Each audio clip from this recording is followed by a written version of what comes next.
This is Ian Lamont. I've been using Amazon advertising for 8 years, and today I'm going to show you how to conduct a bi-monthly campaign audit on the entire account. This is one of my entire accounts. I have a whole bunch of campaigns right here. And if the video helps, please take a moment to like and subscribe, and information on how to contact me is in the description and bio. So let's get started. We're looking at all of the campaigns for one of my accounts, and a couple things I'm going to do first. One is I'm going to blow it up so it's a little bit easier to see, and then I'm going to talk about some of the metrics that I'm looking at and some of the metrics that are completely useless to me. Maybe the first place to start actually is going to the columns dropdown and then customizing columns. And I'm going to show you the things that I think are useful and the things that I think are pretty useless for what I do. So impressions, I do keep that. I don't use start date or end date because my products that I sell, they're not really seasonal. They kind of sell throughout the year. So I just kind of keep the campaigns running for a while. Top of search impression share, I don't think that's really helpful to me, although for some people I know that it is. Clicks, click-through rate, I do keep that. Spend and cost per click, I definitely keep that. Orders and sales. Notice that I do not check off ACoS or ROAS. I do not think these numbers are particularly useful. The reason is because they're based on your gross Amazon sales. That means all the money that Amazon's taking in for a sale, but before your costs are subtracted, including fulfillment fees, including shipping fees to a fulfillment center, including things like your manufacturing costs. So for this reason, I don't like using these particular numbers, ACoS and ROAS. I just deselect them. And instead, what I do is, let's blow this out a little bit. It's hard to see what's going on here. Okay. Instead, what I do is I concentrate on the two numbers, really. One of them is the conversion rate, and the other one is the cost per order or the spend per order. So let me just show you what I'm talking about. So overall, we have the spend for all of the accounts in the past, all the campaigns in the past 30 days. So it's about $1,000. Sales is about $2,600. Keep in mind, this is Amazon's gross sales, and that's a problematic number, as I just explained. So the numbers that I like looking at is the conversion rate and the spend per order. And unfortunately, these numbers aren't displayed here. And if I wanted to calculate them precisely, what I would do is I'd export the data, and then I'd create a spreadsheet which calculates the conversion rate as well as the spend per order. So what I do instead, especially when I'm in a hurry, and this is just like a kind of like a casual bi-monthly audit, is I'll do the calculations in my head to the best of my ability. And I'm not a super math whiz, but I can do enough basic math to make some very brief calculations. For instance, for this campaign right here, you can see the spend was about $100 and the number of orders was about 20. So that's $5 per order.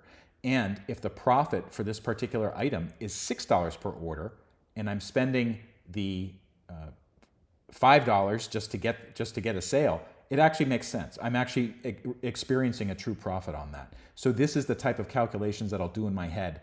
And this number is also a way, the spend per order, it's also a way for me to identify the so-called red flags that pop up all the time. Let me find an example of one. This one right here. So 35. So the cost per order is a little bit more than $5, but it looks like a little problematic because I can see that the overall sales is not that much compared to the spend. So I'm going to be looking at this one in a second, and what I usually do is I'll right click and I'll open it in a new tab, and I'll come to that later on. Some of these other campaigns are looking pretty good. Let's see here. This is about 70 for 250. So what is that? So that's about maybe $4 per order or so. And this one is even better. This looks like it's about $2.50 per order. So these are very good campaigns. What I might do actually for some of these campaigns later on is I'll see what's working really well, and I might actually copy the keyword or copy some other aspect of this campaign to another campaign, maybe a new campaign. But basically I'm going through and looking for usually I'm looking at the campaigns that stand out for spending too much money to achieve a certain level of sales. Those are the problematic ones. Here's another one, PowerPoint SP Auto. And actually I should say that auto campaigns, those can be some of the most problematic ones because you're not really tweaking things on a keyword basis. You're actually tweaking them on a category basis. So I'm going to take a look at that one. And then what I do when I find a campaign that I want to drill into, I'll be looking at this. I'll be getting rid of the ROAS. I've told you that's not really useful to me. Make sure that spend and sales are highlighted there. That can kind of show you some trends that are going on. And then what I'm going to be doing is looking at the targeting, and I'll be taking a look at the categories in the auto bid and just to see what's working and what's not working. So this one doesn't have clicks, so I'm going to make sure that I see the clicks. That's really important. And the click-through rate. Apply that. All right, so for this particular one, I'm bidding on close match. I'm bidding 33 cents, and I've only gotten 3 clicks despite lots of impressions. So a very, very low click-through rate, 0.16%. So in something like this, I'd probably boost the bid a little bit just to get a little bit more data to see what's going on. So what I can do is I can take the recommended suggested bid, which is not that bad, 43 cents, just apply that. It's not letting me do that for some reason. All right, let's see what's going on here. All right, I don't know what's going on with that. Unable to fetch information about rules on the campaign. So I don't know what the situation is there, but as I just explained, I want to probably increase the bid here just so I'm getting some more clicks and some more data to see what's going on or what's not going on. This one, this particular category, loose match, I'm bidding 44 cents. It's 21 orders, and I've spent $82. So that's about $4 per order. That's okay.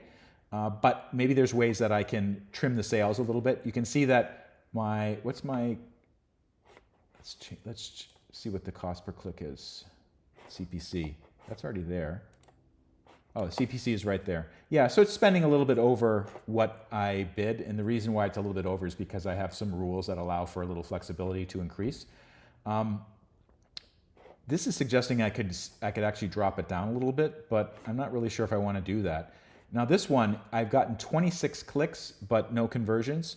So at this point, I think I might be ready actually to pull the plug on it because this is a substitute. It looks like it's not going to be performing at all. If I've gotten 26 clicks and no conversions, at that point, I don't think there's any way that I can possibly make money on that because it just doesn't convert that well. So I turn that off. But that's basically what I'm going to be doing. I'm going to be going through the campaigns that aren't performing that well and try to trim the sales a little bit, make them more efficient.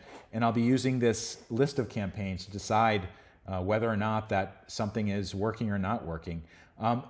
You'll see that I have a whole bunch of campaigns down here that are currently paused. And the reason is because after a certain period of time, these campaigns just stop performing.